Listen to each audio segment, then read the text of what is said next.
الحمدللہ رب العالمین والصلاة والسلام علی خاتم الانبیاء و سید المرسلین سیدنا محمد و آلہ و اصحابہ اجمعین. درود پاک پڑھیے. اللہم صلی علی سیدنا محمد و علی آل سیدنا محمد صلاۃ تنجینا بها من جمیع الاحوال والآفات وتقضي لنا بها جميع الحاجات وتطهرنا بها من جميع السيئات وترفعنا بها عندك أعلى الدرجات وتبلغنا بها أقصى الغايات من جميع الخيرات في الحياة وبعد الممات إنك على كل شيء قدير. دوستو، کئی دنوں سے گفتگو ہو رہی ہے کہ اللہ رب العزت نے روزے کے سلسلے میں فرمایا حدیث قدسی میں کہ الصوم لی، روزہ میرے لیے ہے، وَأَنَا أَجْزِي بِهِ، اور روزے کی جزا میں اپنے بندے کو خود دوں. بقیہ اعمال کی جزا اللہ فرشتوں کے ذریعے دلوائیں گے. کل آپ کے سامنے بات ہوئی تھی کہ تمام عبادتیں سلوکی ہیں اور روزہ سلبی عبادت ہے. یہ علمی اصطلاح ہوئی جو میں نے تین دن سمجھایا ہے. اب آج اس حدیث کا مفہوم کیا ہے محدثین کے نزدیک. دیکھو دوستو، قیامت کا دن یقیناً آئے گا. وَأَنَّ السَّاعَةَ آتِيَةٌ لَا رَيْبَ فِيهَا وَأَنَّ اللَّهَ يَبْعَثُ مَنْ فِي الْقُبُورِ. حافظ صاحب نے 2 دن پہلے پڑھایا کہیں قرآن میں کہ قیامت ضرور آئے گی. لا ریب فیہا، اس میں کوئی شک نہیں. وَأَنَّ اللَّهَ يَبْعَثُ مَنْ فِي الْقُبُورِ، اور جتنے لوگ دفن ہوئے ہیں وہ سب کے سب کو اللہ پاک اٹھائیں گے قیامت کے دن. قیامت کا دن جو ہے دوستو، آپ روزانہ پڑھتے ہیں سورہ فاتحہ میں مالک، وہ مالک ہے روزے جزا کا. یعنی قیامت کے دن ہر انسان کو اس کے اعمال کی جزا ملے گی. جزا میں جنت ملے گی یا سزا میں اس کو جہنم ملے گی، پر ملے گی ضرور. اب چلتے ہیں آگے. اہل ایمان دوسروں کی بات نہیں کرتے ہیں. آپس میں انسان کے بہت سارے مسائل ہوتے ہیں. کسی نے کسی کے ساتھ زیادتی کی ہے، کسی نے کسی کو گالی دیا، کسی نے کسی کو برا بھلا کہا. تو قرآن کریم میں ابھی انشاءاللہ 30 پارے میں آیت آئے گی یوم تبلی السرائر. قیامت کے دن اللہ پاک دل کے بھید کو ظاہر کر دیں گے. ہمارے لیے ان کے دل میں احترام تھا نہیں تھا. ظاہری طور پر تم بہت احترام سے ملتے، لیکن میرے دل میں ان کے خلاف کچھ ہے، حقد ہے، حسد ہے، نفرت ہے. تو قیامت میں یہ ظاہر ہو جائے گا. اس لیے کہ قیامت کے دن کو کیا کہا گیا ہے؟ یوم الاشہاد. جی، ہر چیز وہاں کوئی چیز چھپی، جب اللہ ہی پاک اپنی زیارت کرا دیں گے تو کچھ کو چھپائے. تو انسان کے دل کا بھید ظاہر ہو جائے گا. تو قیامت کے دن مختصر چلتے ہیں تو ایک دوسرے کا اگر کسی پر کوئی حق ہے تو اللہ تعالیٰ صاحب حق کا حق، جس پر حق ہے، اس سے اس کو دلوائیں گے. پھر دلوانے کے لیے وہاں تو اکاؤنٹ تو ہوگا نہیں آپ کا، کیا ہوگا؟ کوئی سیونگ اکاؤنٹ یا کوئی سیپریٹ اکاؤنٹ ہوگا؟ نہیں ہوگا. اور وہاں مال دولت جائیداد یہ سب چیز تو چلے گی نہیں، کیونکہ وہ سب تو کچرا ہے، وہ سب دنیا ہی میں رہ گیا. جی، ہم چلے گئے، وہ رہ گیا. نہیں یقین آئے تو دیکھیے لاہور کی جامع مسجد یہی ہے، شاہجہاں گیا. دلی کی جامع مسجد دلی میں ہے، شاہجہاں چلا گیا. جی، ویسے شاہجہاں خوش نصیب آدمی تھا کہ 2 بڑی مسجد اس نے بنوا دی اور دونوں آباد ہیں، دونوں آباد ہیں اور خوب آباد ہیں. اللہ اس کو اور آبادی عطا فرمائے. جی، میں نے ایک دفعہ بتایا تھا کہ دونوں کیوں آباد ہے. اب بقیہ ملکیہ سلطنت مسجد آباد نہیں، وہ آج میرا موضوع نہیں، اس کو بھی چھیڑیں گے. چلو، تو ایک آدمی کو پکڑ کے لائے گا کہ یا اللہ اس نے دنیا میں میرا حق دبا دیا، چیٹنگ کر دیا، جیسے آج کل دبئی میں ہوتا ہے، پیسہ لے لیا اور فورس چیک دے دیا، اب ٹہلا رہا ہے اس کو جی، اور بیچارہ وہ ٹہل رہا ہے، کیا کرے، کچھ کر نہیں سکتا، پیسہ لے لیا اور 9 اور 2 11 فلائٹ میں چلا گیا جی، کسی بھی طرح سے دھوکہ دے، تو وہاں تو پہنچے گا، وہاں ایسا تو نہیں کہ وہاں نہیں پہنچے گا، اچھا ہے۔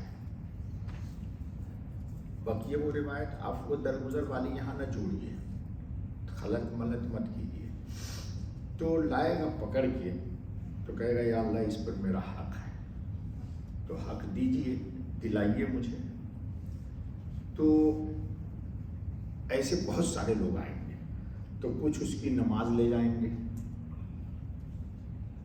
کچھ اس کے ذکر اذکار کو لے جائیں گے، کچھ صدقہ خیرات کو لے جائیں گے، کچھ اس کے حج کو لے جائیں گے، سارے فرائض اور نوافل سب اس کے لوگ لے کے، یعنی گالی کے بدلے میں کتنی نیکی ملنی چاہیے وہ اللہ اس کے اعمال سے اس کو دے دیں گے، وہ لوگ اپنا اپنا حق لے کے چلے جائیں۔ لاسٹ میں ایک آدمی آئے گا کہ اللہ اس پر میرا بھی تو حق ہے، تو اللہ کہے گا ہاں ٹھیک ہے۔ اب اس کا حق دینے کے لیے اس بندے کے پاس کوئی چیز نہیں بچی سوائے روزہ، سوائے روزہ۔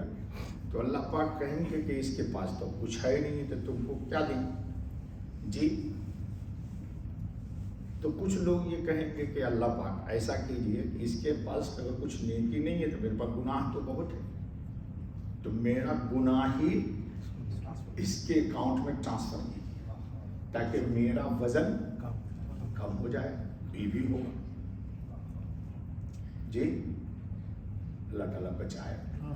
دیکھو ایک دعا سکھا دیتا ہوں، کسی اللہ والے کی دعا ہے، عربی میں ہے، اللہم ان لی ذنوبا فیما بینی و بین خلقک و ذنوبا فیما بینی و بینک، اللہم ما کان لک منہا فاغفر وما کان منہا لخلقک فتحملہ عنی واغننی بفضلک انک واسع المغفرہ۔ یا اللہ میرے بہت گناہ ہیں، کچھ گناہ تو وہ ہے جو میرے اور تیرے درمیان ہیں، جیسے اللہ کے حقوق کو میں نے پامال کر دیا، استغفر اللہ، اللہ نہ کرے ہو، تو اے اللہ ایک گناہ تو وہ ہے، اور بہت سارے گناہ ہیں جو میرے درمیان اور آپ کی مخلوق کے درمیان، تو اے اللہ میری آپ سے التجا ہے کہ میرے اور آپ کے درمیان جو گناہ ہے اس کو تو آپ معاف کر دیجیے، ما کان بینی و بینک فاغفر، اس کو معاف کر دیجیے،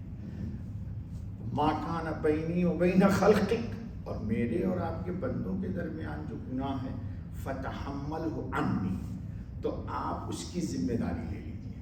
کیا مطلب کہ اپنے خزانہ رحمت سے صاحب حق کو حق دے دیجیے، انک واسع المغفرہ، انک واسع المغفرہ، قرآن میں ہے یہ آیت واسع المغفرہ۔ اچھا بابا، اور فتحملہ عنی واغننی بفضلک، اور اپنے فضل سے مجھے بھی معاف کر دیجیے۔ یہ بیچ میں دعا سکھا دی، خیر۔ تو وہ کہے گا کہ یا اللہ، تو گناہ بھی اس پر لوڈ ہو گیا، نیکیاں بھی چلی گئی۔ ایک آدمی آئے گا کہے گا یا اللہ میرا حق ہے، اس کے اوپر حق دلائی، کہیں گے اللہ پاک اس پر تو کچھ بھی نہیں بچا، کیا ہے؟ تو کہے گا روزہ تو ہے اس کا، اللہ کہے گا لا، روزہ اس کا نہیں ہے، روزہ میری پراپرٹی ہے۔ کیا ہے؟ پراپرٹی کی زبان پھٹ سے سمجھ گئے تم لوگ، چونکہ کام تم لوگ پراپرٹی کا کرتے ہیں جی۔ اللہ پاک فرمائیں گے کہ یہ میری جائیداد ہے، یہ کیوں؟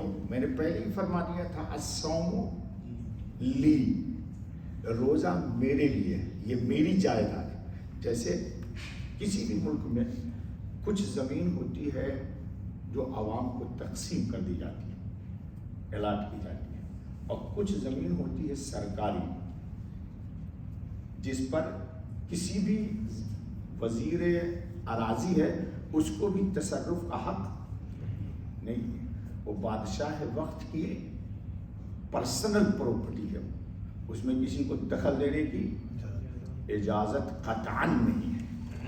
تو اللہ فرمائیں گے کہ الصوم لی، روزہ تو میری پراپرٹی ہے، میری جائیداد ہے، تو میرا تو کوئی شریک ہے نہیں جی، میری پراپرٹی کا کوئی شریک نہیں ہے، میں کیسے دے دوں اس کو؟ چنانچہ روزہ نہیں دیا جائے گا، اور اس شخص کو اللہ اپنے خزانے سے دیں گے اس کی طرف سے، لیکن روزے کی وجہ سے اس بندے کو جنت میں داخل کریں گے۔ سمجھ میں آئی بات؟ لوگوں نے اتنا سمیٹ دیا کیونکہ بات کرنے کا موڈ نہیں تھا۔ ابھی میں شام کو آیا ہوں ڈاکٹر کے پاس سے دکھلا کر کے۔ تو روزہ میں دو شان ہے دوستو، ایک تو وہ 3-4 روز کی آپ تقریر میری بات یاد رکھیے کہ روزہ میں کون سا نور ہے۔ 3-4 دن میں نے سمجھایا آپ کو، تبھی نہیں سمجھ میں بھائی 2 طرح کا نور بتایا تھا نا، ایک ثبوتی اور ایک سلبی، یعنی ایک وجودی اور ایک منفی۔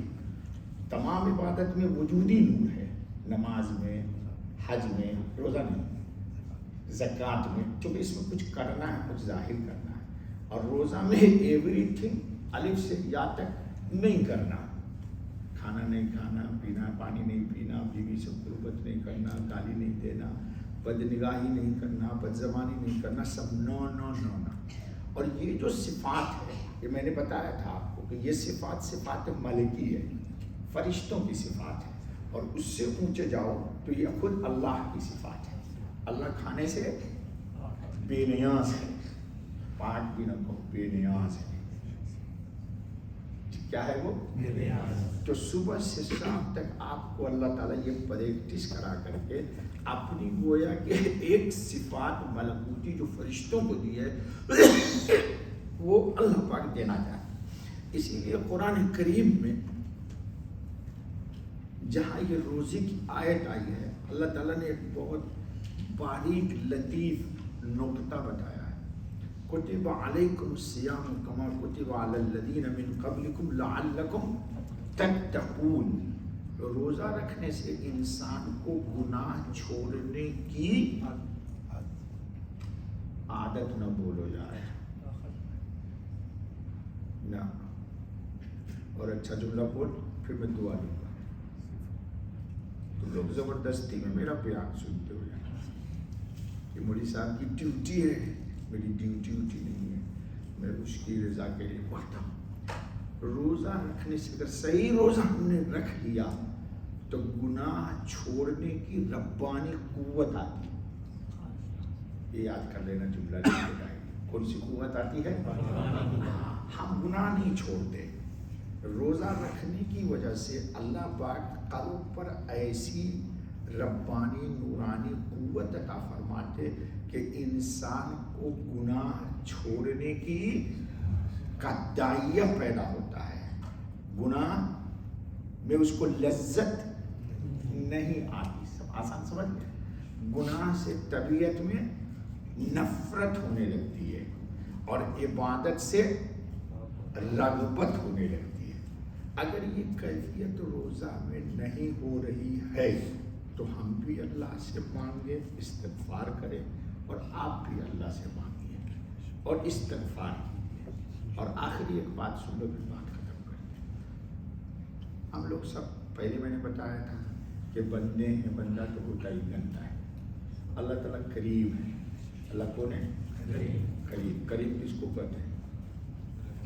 جلدی تم لوگ مت کرو یار، پڑھتے وڑھتے ہو نہیں یا میرے سامنے بن جاتے ہو محقق۔ کریم اس کو کہتے ہیں جو بغیر استحقاق کے، یعنی ہم مستحق نہیں ہیں، اپنے فضل سے نواز دے بن مانگے۔ اب مایا کریم کا ترجمہ، کریم کس کو بولتے ہیں؟